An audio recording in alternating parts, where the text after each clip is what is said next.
Hello guys, good afternoon.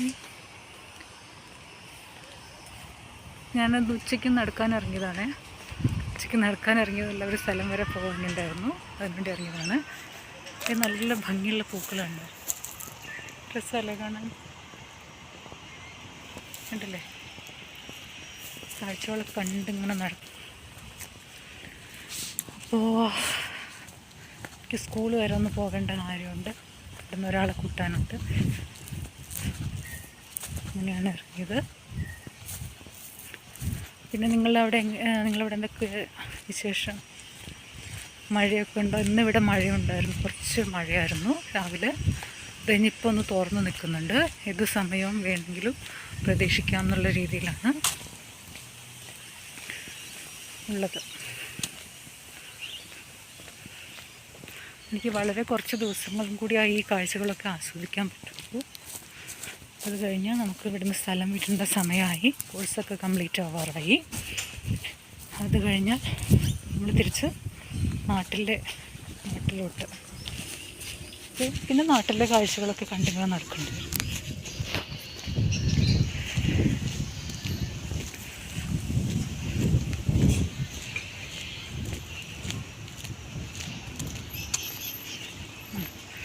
പിന്നെ കഴിഞ്ഞ ദിവസം ഞാൻ ഒരു തമിഴ് പാട്ട് കേട്ടു കേട്ടോ. തമിഴ് പാട്ടെന്ന് പറഞ്ഞു കഴിഞ്ഞാൽ അതൊരു ഒന്നൊന്നര അനുഭവമായിരുന്നേ. പ്രത്യേകിച്ച് നമുക്കൊന്നും പറയാനില്ല. ഇത്രയും നല്ലൊരു സൂപ്പർ ഏതാണെന്ന് നിങ്ങളോട് ഞാൻ പറയണ്ടല്ലോ. തഗ് ലൈഫ് എന്ന് പറയുന്ന മൂവിയിൽ ദീ പാടിയ പാട്ടാണ് ഞാൻ രണ്ടാമത് കേട്ടത്. ആദ്യം കേട്ടത് അതിൻ്റെ ചിന്മയി പാടിയ വേർഷൻ യാദൃശ്ചികമായിട്ട് ഞാൻ കേട്ടതാണ്. എങ്ങനെയോ ഞാൻ യൂട്യൂബോ ഫേസ്ബുക്കോ എന്തോ എടുത്തപ്പം കറങ്ങി തിരിഞ്ഞ് അതിനകത്തേക്ക് വന്നാണ്. പിന്നെയാണ് ഞാനത് കേട്ടിട്ട് എനിക്ക് എന്താ പറയുക, എൻ്റെ പാട്ടിൻ്റെ ഇതിനേക്കാളും അവിടെ കേട്ടുകൊണ്ടിരുന്ന ആൾക്കാരുടെ ഒരു സൈലൻസ്, ഓരോ ആൾക്കാരുടെയും അവിടെ കുറേ ഫേമസ് ആയിട്ടുള്ള ആൾക്കാരൊക്കെ വന്നിട്ടുണ്ടായിരുന്നല്ലോ സ്റ്റേജ് ഷോയിൽ. എന്താണ് ആ സ്റ്റേജ് ഷോ എന്ന് ഞാൻ ഇതുവരെയ്ക്കും, പ്രൊമോഷൻ്റെ ആണോ എന്താണെന്ന് എനിക്കറിയില്ല. ഞാൻ ഇതുവരെയ്ക്കും നോക്കിയില്ല അതെന്താണെന്ന്. ആ പാട്ട് മാത്രം കേട്ടു. പാട്ട് കേട്ടിട്ട് വീണ്ടും റിപ്പീറ്റ് അടിച്ച് പല സ്ഥലങ്ങളിലും പോയി ആ പാട്ട് തന്നെ കേട്ടു, അത്രയേ ഉള്ളൂ. അപ്പോൾ അതിനകത്ത് കമൽഹാസനെ കണ്ടായിരുന്നു, ഋഷ ഉണ്ടായിരുന്നു, എ ആർ റഹ്മാൻ സാർ ഉണ്ടായിരുന്നു, അങ്ങനെ എല്ലാവരും ഉണ്ടായിരുന്നു. അപ്പോൾ എല്ലാവരും അവിടെ ഇരുന്ന് ആ പാട്ട് നന്നായിട്ട്, സോ എല്ലാവരുടെയും മുഖത്തെ ആ എക്സ്പ്രഷനും ആ ഒരു അമ്പരപ്പും ഒക്കെ നോക്കിക്കൊണ്ടിരുന്നു ഞാൻ. പിന്നെ അതുപോലെ തന്നെ ഓഡിയൻസിൻ്റെ ഒരു ലാസ്റ്റ് പാട്ട് കഴിഞ്ഞപ്പോൾ ഓഡിയൻസിൻ്റെ ഒരു ക്ലാപ്പിംഗ് ഉണ്ട്. ഒരു എന്താ പറയുക, ഒരു കടലിരമ്പുന്ന പോലെയൊക്കെയുള്ളൊരു അനുഭവമായിരുന്നു. അത്രയും എന്താ പറയുക, പെർഫോമൻസ് അത്ര നന്നായിരുന്നു. ഞാൻ പറയാണ്ട് തന്നെ നിങ്ങൾക്കൊക്കെ എല്ലാവരും കേട്ടിട്ടുണ്ടാവുമല്ലോ. അപ്പോൾ ഞാൻ പറയും അത് ഒരു വല്ലാത്തൊരു ഫീലായിരുന്നു എന്ന് പറയായിരുന്നു. കോറസ് ഒന്നും പറയാനില്ല, കോറസിനെ പറ്റിയിട്ട് ഒന്നും പറയാനില്ല. അപ്പോൾ ഞാനിത് കഴിഞ്ഞിട്ടാണ് ദീ പാടിയ പാട്ട് ഞാൻ പോയി നോക്കിയത്. ബട്ട് അത് മീൻസ് അവളൊന്നുമില്ല, അത് പാടിയിട്ടുണ്ട്. പക്ഷെ അവരുടെ കുറേ പാട്ടുകളൊക്കെ ഞാൻ എൻജോയ് ചെയ്ത് കേട്ടിട്ടുണ്ട്. മൈനാര് വെട്ടിക്കെട്ടി, പിന്നെന്താ കുക്കു കുക്കു, താത്താ താത്താ കടവെട്ടി, അങ്ങനെയുള്ള പാട്ടുകളൊക്കെ ഞാൻ കേട്ടിട്ടുണ്ട്. എനിക്ക് ആ മൈനാര് വെട്ടിക്കെട്ടി എന്ന് പറഞ്ഞ പാട്ടൊക്കെ എനിക്ക് നല്ല ഇഷ്ടമുള്ളതാണ്. അപ്പം ഞാൻ ഗായികയുടെ ഒരു പ്രശ്നമല്ല, കുറ്റമല്ല, അവരുടെ ഒരു ശൈലിയിൽ അവർ പാടിയിട്ടുണ്ട്. ബട്ട് അതങ്ങനെയല്ല പാടേണ്ടിയിരുന്നത്, ഇങ്ങനെയാണ് പാടേണ്ടിയിരുന്നതെന്ന് നമുക്ക് ആരാണ് കാണിച്ചു തന്നെ? നമുക്ക് ചിന്മയി മാഡം കാണിച്ചു. ഒന്നും പറയാനില്ല, ഓസം, വെൽ ഡൺ. എനിക്കൊന്നും പറയാനില്ലായിരുന്നു. എനിക്ക് ഞാൻ പിന്നെയും കേട്ടിട്ട്, ഞങ്ങളെല്ലാവരും, ഞാൻ മാത്രമല്ല വീട്ടിലെല്ലാവരും ആ പാട്ട് തന്നെ കേട്ടിട്ട് അതിങ്ങനെ ഒരു എക്കോ പോലെ മൈൻഡിൽ വരുമായിരുന്നു. അപ്പോൾ എന്താണെന്ന് വെച്ചാലേ, നമ്മൾ കുറേ ആയില്ലേ അങ്ങനത്തെ നല്ല നല്ല പാട്ടുകളൊക്കെ നമുക്ക് കേൾക്കാനും നമുക്ക് നഷ്ടപ്പെട്ടിട്ട്. ഒരു ദൈവം അതായത് സിനിമയിലായിരുന്നു കന്നത്തിൽ മുത്തമിട്ടാൽ, ദൈവം തந்த പൂവേ, അങ്ങനെയുള്ള പാട്ടുകളൊക്കെ നമുക്ക് വർഷങ്ങൾക്ക് മുമ്പ് തന്നെ അങ്ങനത്തെ ഒരു അനുഭവങ്ങളൊക്കെ നമുക്കിങ്ങനെ കുറഞ്ഞു വരികയാണ്. കാരണം വളരെ കുറച്ച് പാട്ടുകളൊക്കെ ഇറങ്ങുന്നുള്ളൂ മലയാളത്തിൽ. തമിഴിലൊക്കെ ഉണ്ടായിരിക്കാം, തമിഴിലും ഹിന്ദിയിലൊക്കെ ഇടയ്ക്കൊക്കെ ഒരു ഹാർട്ട് ടച്ചിങ് സോങ്സൊക്കെ വരുന്നുണ്ടെങ്കിലും നമ്മൾ ആദ്യത്തെ ആ ഒരു പാട്ടുകളുടെ ആ ഒരു ഒഴുക്ക് ഇപ്പം ഇല്ലല്ലോ.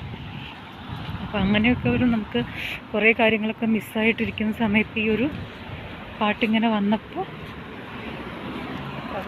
അതൊരു നമുക്കൊരു റിച്ചായിട്ടുള്ള ഒരു അനുഭവമായിട്ട് തോന്നി.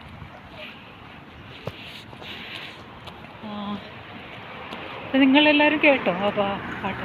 തഗ് ലൈഫിൽ സിനിമയിൽ പാടിയ സിനിമ കണ്ടോ? സിനിമ റിലീസായി കൂടെ അറിയില്ല, റിലീസായി കാണുമോ അല്ലേ?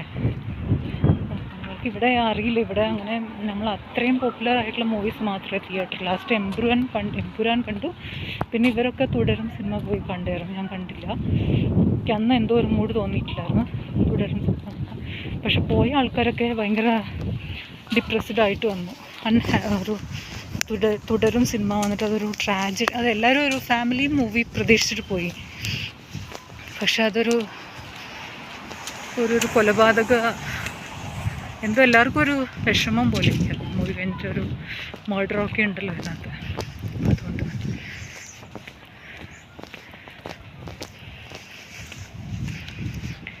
അങ്ങനെയുള്ള ഒരു റെയർ അങ്ങനെയൊക്കെ പോവാറുള്ളൂ തിയേറ്ററിലൊക്കെ. അപ്പം തഗ് ലൈഫ് ഇവിടെ റിലീസായിട്ടുണ്ടോ, ഇവിടെ വന്നിട്ടുണ്ടോ എന്ന് എനിക്കറിയില്ല. നാട്ടിൽ റിലീസായോ? നിങ്ങളെല്ലാവരും കണ്ടോ? ഏതാ നിങ്ങൾ ലേറ്റസ്റ്റ് കണ്ട മൂവീസ്? ഏതാ നല്ല ഒപ്പീനിയനുള്ള മൂവി ഏതാ? പിന്നെ OTTയിൽ കുറേ ഇരുന്നിട്ട് എല്ലാവരും വരുന്നുണ്ട്, എല്ലാവരും കാണുകയൊക്കെ ഉണ്ട് കേട്ടോ പുതിയ സിനിമകളൊക്കെ. പിന്നെ ഇന്ന് മൺഡേ ആണ്, എല്ലാവർക്കും ഹെക്റ്റിക്കായിട്ടുള്ള ദിവസമായിരിക്കും അല്ലേ? ഹോളിഡേ കഴിഞ്ഞിട്ട് എല്ലാവരും സ്കൂളിലേക്കും കോളേജിലേക്കൊക്കെ പോകുന്ന ദിവസങ്ങളായിരിക്കും. പല അസസ്മെൻറ്റ്സുകളൊക്കെ സബ്മിറ്റ് ചെയ്യേണ്ട ദിവസങ്ങളായിരിക്കും. മൺഡേ എന്ന് പറഞ്ഞാൽ ഒരു വല്ലാത്ത ദിവസമാണ്. ഓഫീസിൽ പോകുന്നവർക്കാണെങ്കിലും ഞായറാഴ്ചയുടെ ആ ഒരു ഹാങ് ഓവർ കിട്ടും. എന്നാലും ഞങ്ങളൊക്കെ പണ്ട് കമ്പനിയിൽ വർക്ക് ചെയ്യുമ്പോൾ മൺഡേ ഒരു അടിപൊളി അനുഭവമായിരുന്നു. കാരണം മൺഡേ ഞങ്ങൾക്കെന്ന് പറഞ്ഞു കഴിഞ്ഞാൽ ഒരു റീഫ്രഷ് ചെയ്യാനുള്ളൊരു റീസ്റ്റാർട്ട് ചെയ്യാനുള്ള ഒരു ദിവസമായിരുന്നു. അതായത് നമ്മൾ സാറ്റർഡേ സൺഡേ 2 ദിവസം ഓൾറെഡി ഉണ്ടെങ്കിൽ സാറ്റർഡേ, ചില കമ്പനീസിലൊക്കെ സാറ്റർഡേ സൺഡേ, ചിലർക്ക് സൺഡേ മാത്രം. സൺഡേ ഒരു ദിവസം ഉണ്ടെങ്കിൽ നമുക്കൊന്ന് റീസെറ്റ് ചെയ്യാനുള്ള ദിവസം. ആ ഒരാഴ്ചയുടെ വർക്കിൻ്റെ ആ ഹാങ് ഓവർ മുഴുവനും ഇറക്കി വെച്ച് നമുക്കൊന്ന് റിലാക്സ് ചെയ്യാനും നമ്മുടെ പേഴ്സണൽ ലൈഫിലേക്കൊന്ന് കുറച്ച് നേരം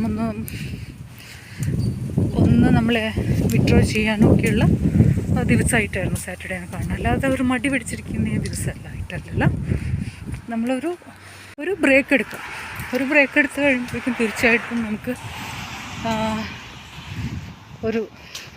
കഴിയുമ്പോഴത്തേക്ക് നമുക്കൊരു 1 വീക്കിൻ്റെ മുഴുവൻ വർക്കിൻ്റെയും നമുക്ക് ലൂസായി ആ ഫ്രൈഡേ ഒക്കെ ആകുമ്പോഴത്തേക്ക്, ഈവനിങ് ഒക്കെ ആകുമ്പോഴത്തേക്ക് നമ്മളൊരു ടയേർഡാവുന്ന ഒരു അവസ്ഥയുണ്ടല്ലോ. ബോറടിയും അത് വർക്ക് ചെയ്തുകൊണ്ടുള്ള ഒരു മെൻ്റലി ഫിസിക്കലി ടയേർഡ്നെസ്സൊക്കെ ഉണ്ടല്ലോ. മെൻ്റലി ഫിസിക്കലിയുള്ള ടയേർഡ്നെസ്സൊക്കെ റെസ്റ്റ് എടുത്ത് മാറ്റി റീബൂസ്റ്റാക്കി ഒരു ഫുൾ എനർജറ്റിക്കായിട്ട് സ്റ്റാർട്ട് ചെയ്യുന്നൊരു ദിവസമാണ് മൺഡേ. അപ്പോൾ അത് കമ്പനികളിലൊക്കെ ആണെങ്കിൽ ഒരു മൺഡേ എന്ന് പറയുന്നത് വളരെ പ്രാധാന്യമുള്ള ദിവസമാണ്. അപ്പം അന്നാണ് അവർക്ക് ഫ്രഷായിട്ട് പല കാര്യങ്ങളും സ്റ്റാർട്ട് ചെയ്യുകയും അല്ലെങ്കിൽ പ്ലാൻ ചെയ്യുകയും ആ ഒരു വീക്കിലെ കാര്യങ്ങൾ പ്ലാൻ ചെയ്യുകയോ ഒക്കെ ചെയ്യുന്നത്. അപ്പോൾ അവരുടെ ഫ്രഷ് ഡേ ആണ് പോസിറ്റീവായി എടുക്കുകയാണെങ്കിൽ. അപ്പം ആ ഫ്രഷ് ഡേ എല്ലാം റെസ്റ്റൊക്കെ എടുത്തിട്ട് നല്ലൊരു ഹാപ്പി ആയിട്ട് ഫ്രഷായിട്ട് വരുന്ന ഒരു ദിവസമാണ്. അപ്പം അന്ന് നമ്മൾ അന്നത്തെ കാര്യങ്ങളൊക്കെ പ്ലാൻ ചെയ്യും. മീൻസ് ആ വീക്കിലെ കാര്യങ്ങളൊക്കെ പ്ലാൻ ചെയ്യും. ഇൻഡിവിജ്വൽസ് ആണെങ്കിൽ അവർക്ക് ഇൻഡിവിജ്വൽ ചെയ്യാനുള്ള ആ വീക്കിൽ ചെയ്യാനുള്ള വർക്കുകൾ, കമ്പനി വൈസിലാണെങ്കിൽ എല്ലാവരും കൂടി എന്തൊക്കെയാണ് ചെയ്യേണ്ടതെന്നുള്ള വർക്ക് ടീംസൊക്കെ അങ്ങനെയൊക്കെ നമ്മൾ ആ മൺഡേസ് പ്ലാൻ ചെയ്യും. കാരണം മൺഡേയാണ് നമുക്ക് റെസ്റ്റൊക്കെ കഴിഞ്ഞിട്ട് ഫ്രഷായിട്ട് വരുന്നത്. ഒരു വീക്കെൻഡൊക്കെ ആകുമ്പോഴത്തേക്ക്, ഒരു വ്യാഴാഴ്ച വെള്ളിയാഴ്ചയൊക്കെ ആകുമ്പോഴത്തേക്ക് എല്ലാവരും ടയർഡാണ്. അന്ന് നമുക്ക് പുതിയ കാര്യങ്ങളൊന്നും, പെൻഡിങ്ങിലുള്ള എന്തെങ്കിലും വർക്കുകൾ തീർക്കുക എന്നല്ലാണ്ട് പുതിയ സാധനങ്ങളൊന്നും വർക്കൗട്ട് ആവില്ല. അപ്ഡേഷൻസിന് അത് കൂടുതൽ ഈ പ്രൈവറ്റ് കമ്പനികളിലാണ് അപ്ഡേഷൻസ്, അല്ലാതെ ഗവൺമെൻറ് ഓഫീസ് അങ്ങനെയുള്ള സെറ്റപ്പുകളിലൊന്നും അവർക്കൊക്കെ മീൻസ് ഒരേ രീതിയിലുള്ള വർക്കുകളിൽ പോകുന്ന കമ്പനീസിൽ അത് പറ്റില്ല. എപ്പോഴും അപ്ഡേഷൻസ് ഉണ്ടായിക്കൊണ്ടിരിക്കുന്ന IT പോലുള്ള കമ്പനികളിലൊക്കെയാണ് അതെല്ലാം നടക്കുന്നത്. അപ്പോൾ എല്ലാവരും ഇന്ന് മൺഡേയുടെ തിരക്കിലാണ്. എല്ലാവരും റീസ്റ്റാർട്ട് ചെയ്തു. വീക്കെൻഡിൽ റെസ്റ്റ് കഴിഞ്ഞിട്ട് എല്ലാവരും വർക്ക് ചെയ്യുന്ന തിരക്കിലാണ്. സ്റ്റഡി ടൈമാണ്, അല്ലെങ്കിൽ അസസ്മെൻറ്റ്, അല്ലെങ്കിൽ ഓഫീസ് വർക്കൊക്കെ റീസ്റ്റാർട്ട് ചെയ്ത ദിവസമാണ്.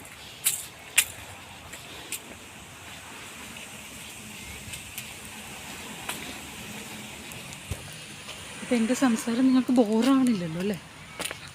അധികം ആരും എൻ്റെ വീഡിയോ ഒന്നും കാണുന്നില്ല. അത് കുഴപ്പമില്ല, ഒരാൾ കണ്ടാൽ അത് മതിയെന്നേ. ഒരു സബ്സ്ക്രൈബർ അല്ലെങ്കിൽ ഒരു വ്യൂ അതൊക്കെ മതി. നമ്മൾ ഇതുകൊണ്ട് കുറേ അങ്ങോട്ട് ഫിനാൻഷ്യലി സെറ്റപ്പ് ആവാമെന്നൊന്നും വിചാരിച്ചിട്ടില്ല.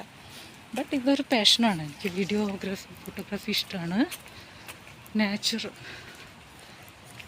ഈ പ്രകൃതിയുടെ ഒരു ഭംഗി ആസ്വദിച്ചിട്ടുണ്ട്. ഇപ്പോൾ നമുക്ക് പ്ലാൻ ഉണ്ട് ഇനി പല സ്ഥലത്ത് ഇവിടെ ചേർന്നിട്ട് നമുക്ക് എൻജോയ് ചെയ്യാൻ പറ്റുന്ന സ്ഥലങ്ങളിൽ ഇങ്ങനെ പോകണം. ബട്ട് ഇവിടുത്തെ പ്രകൃതി ഭംഗി എന്ന് പറയുന്നുണ്ടല്ലോ, മോശമാണ്. എനിക്ക് വളരെ ഇഷ്ടമാണ്.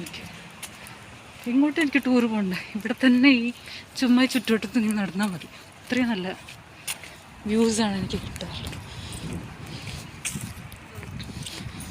ഇവിടെ വന്ന് എനിക്കിതൊക്കെ കാണാൻ പറ്റി, തന്നെ ഒരു വലിയ കാര്യമാണ്. വേറെ ഞാൻ വന്ന കാര്യം നടന്നോ ഇല്ലയോ അത് നമുക്ക് മാറ്റി വെച്ചാൽ, ഇത്രയും നല്ല ഭംഗിയുള്ളൊരു സ്ഥലം, വളരെ ബ്യൂട്ടിഫുള്ളാണ്. വേറെ കൺട്രീസ് ഉണ്ടാവും, ഞാൻ പോയിട്ടില്ല അതുകൊണ്ട്. ബട്ട് ഇവിടെ അവർ നന്നായിട്ട് മെയിൻറ്റെയിൻ ചെയ്തിട്ടുണ്ട്. അപ്പോൾ നമുക്ക് വീണ്ടും വേറെ ചില വിശേഷങ്ങളായിട്ട് അടുത്ത വീഡിയോയിൽ കാണാം. ഇപ്പോൾ ഞാൻ സ്കൂളിലെത്തി, എനിക്ക് ഇവിടുന്ന് ഒരാളെ കൂട്ടിയിട്ട് വീട്ടിൽ പോകേണ്ടതുണ്ട്. അപ്പോൾ അതുകൊണ്ട് അടുത്ത വീഡിയോയിൽ കാണാം. അതുവരയ്ക്കും എല്ലാവർക്കും എൻ്റെ best wishes. Take care, see you, bye bye. ഇത് നമ്മുടെ വീടിൻ്റെ മതിലിനോട് ചേർന്ന് നിൽക്കുന്ന ഒരു ചെറിയ ഓറഞ്ച് മരമാണ് കേട്ടോ. ഇന്ന് ആ കുഞ്ഞു ഓറഞ്ചില്ലേ, അത് നല്ല ഒത്തിരി പുളിയൊക്കെ ഉള്ളതാണ്, പക്ഷെ കഴിക്കാൻ നല്ല ടേസ്റ്റ് ഉണ്ട്. അത് ഇവർ പറയുന്നത്, ഇവിടെയുള്ളവർ പറയുന്നത്, അവരത് പറിച്ച് ജ്യൂസാക്കും, ലൈം ജ്യൂസ് പോലെ കുടിക്കുന്നത്, പുളിയുള്ളതുകൊണ്ട്. പക്ഷെ എനിക്കത് വെറുതെ കഴിക്കാനൊക്കെ ഇഷ്ടമാണ്, പക്ഷെ ഇത്തിരി പുളിയുണ്ട്. ഇനി വേറൊരു സാധനം മനസ്സിലായി. ഇത് നമ്മുടെ വീടിൻ്റെ മതിലിനോട് ചേർന്ന് നിൽക്കുന്ന ഒരു ചെറിയ ഓറഞ്ച് മരമാണ് കേട്ടോ. ഇന്ന് ആ കുഞ്ഞു ഓറഞ്ചില്ലേ, അത് നല്ല ഒത്തിരി പുളിയൊക്കെ ഉള്ളതാണ്, പക്ഷെ കഴിക്കാൻ നല്ല ടേസ്റ്റ് ഉണ്ട്. അത് ഇവർ പറയുന്നത്, ഇവിടെയുള്ളവർ പറയുന്നത്, അവരത് പറിച്ച് ജ്യൂസാക്കും, ലൈം ജ്യൂസ് പോലെ കുടിക്കുന്നത്, പുളിയുള്ളതുകൊണ്ട്. പക്ഷെ എനിക്കത് വെറുതെ കഴിക്കാനൊക്കെ ഇഷ്ടമാണ്, പക്ഷെ ഇത്തിരി പുളിയുണ്ട്. ഇനി വേറൊരു സാധനം മനസ്സിലായി. ഇതാണ് ഞാൻ കാണിച്ചു തരാമെന്ന് പറഞ്ഞത്, ലെമണാണ്. ലെമൺ നിറച്ച് കായ്ച്ചിട്ടുണ്ട്. കുറച്ചൊക്കെ ഇങ്ങനെ വാടി താഴെ വീഴുന്നുണ്ട്, പക്ഷെ കുറേ ഉണ്ട് നമുക്ക് പറിച്ചെടുക്കാൻ. ഇതും പക്ഷെ മരം അപ്പുറത്തെ വീട്ടിലാണ് നിൽക്കുന്നത്. കുറച്ചൊക്കെ നമുക്ക് ഇവിടെ നിന്ന് പറിച്ചെടുക്കാൻ പറ്റും. ഉണ്ട്, ലെമണാണ്, ലൈമല്ല. ഇതിൻ്റെ ഈ തൊലിക്ക് അത്ര കയ്പ്പില്ല. നമ്മുടെ ലൈം എന്ന് പറഞ്ഞാൽ ചെറുനാരങ്ങ, അതിൻ്റെ തൊലിക്കൊരു ഒത്തിരി കയ്പ്പല്ലേ. പിന്നെ തൊലിക്ക് അത്ര കയ്പ്പില്ല. അച്ചാറൊക്കെ ഇട്ടാലൊക്കെ നല്ല അടിപൊളിയായിട്ട് സൂപ്പറായിരിക്കും. അധികം കയ്പ്പൊന്നും ഇല്ലായിരിക്കും, നല്ല ടേസ്റ്റിയാണ്.